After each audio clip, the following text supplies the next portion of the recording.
Wow, it is actually so refreshing to be in a place of worship. And this hasn't really been the normal. We've been forced to adapt, to change, to do ministry in a new way.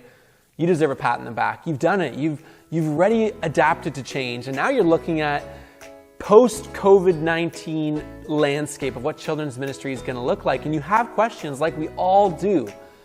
I'm reminded, King Solomon said, there is a time for every activity under heaven. But God knows the beginning and the end, and He's going to make everything beautiful in its time. God knows. That's where we start. It's His church. These kids are His people, and He will lead us. So I'm going to look at 5 tips in this video of what sort of perspective we need to have as we approach kids ministry again. Tip number 1, be relationally focused, not program focused. Parents don't just need an adapted program to send their kids to when they come back. They need to know they are loved and heard and cared for. This means as a kids ministry leader, you need to listen to the parents.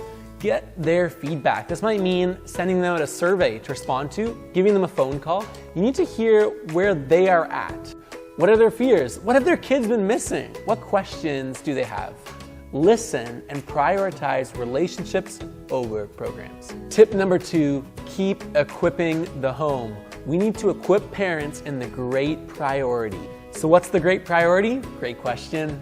Deuteronomy 6:7 says, parents, impress the scriptures on your children. Talk about them when you sit down, when you go for a walk, when you lie down, when you get up. COVID-19 has reminded us that the faith development of a child starts and ends in the home. We need to recognize this shift and see our role as kids ministry leaders as equipping and resourcing and encouraging parents in tangible ways. Think about it like this. In the family of God, our role as kids ministry leaders is like we're uncles and aunts. Tip number 3, think intergenerational. Children need a community.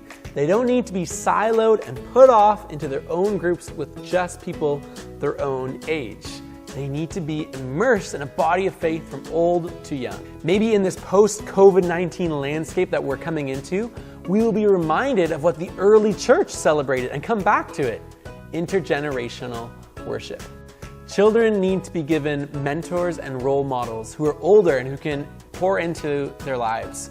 You can set this up formally or informally by just having small groups or times where kids can be involved in discussions with adults and seniors. Children can and should be a part of your Sunday service or celebration for an extended period of time.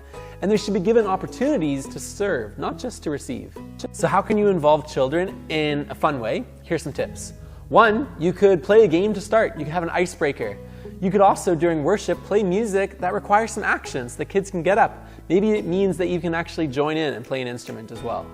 Then when you're speaking or you're preaching as a pastor, you could have illustrations, kinesthetic learning that reinforces your point, something visual for the kids to look at. You can also allow for testimony sharing time where kids and youth can share stories of faith and how God is working.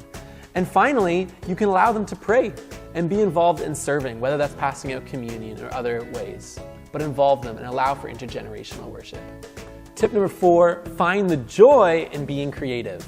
Are you going to continue to do online ministry? Are you going to do an adapted program with safety precautions in place? A little hybrid approach, doing both? I'm going to give you the permission right now to stop, take a breath, and pray and ask God for holy creativity. Ask God, how will these children grow in the most amazing sense in loving you more, Jesus? And then do that when He tells you. Listen to Him. That might mean making an adapted program. That may mean meeting outside and doing experiential learning and Bible studies outside. It may mean to simply do online until you recognize that parents are more comfortable. But listen to Jesus. Tip number 5, throw a party. What do I mean? Throw a party for your volunteer team. You need to go at this with a team, so why not make a celebration right now?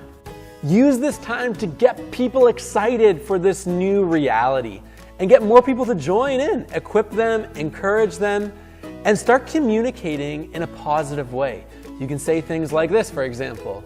Children's ministry is going to be awesome. We're going to have pre-packaged snacks, and every child and every volunteer will have their own set of crayons in a bag to use. But start creating the positive in this. All right, now you probably still have lots of questions like, What sort of online curriculum could I continue to use? Or how can I even play games while social distancing? Or what safety precautions do I even need to implement? Well, we might not be able to help you with every single question, but we would sure love to try and help. So leave a comment in this video and we'll get back to you. Also, check out the resources that we've put in the description of this video. And finally, please comment, share, and subscribe to our channel. Thanks so much, all the best, and God bless. Kids ministry is going to be awesome. Even every child will have their own set of coloring crayons. Formally, but children need a community where they can have conversations with old Aunt Bertha. Why am I just rambling?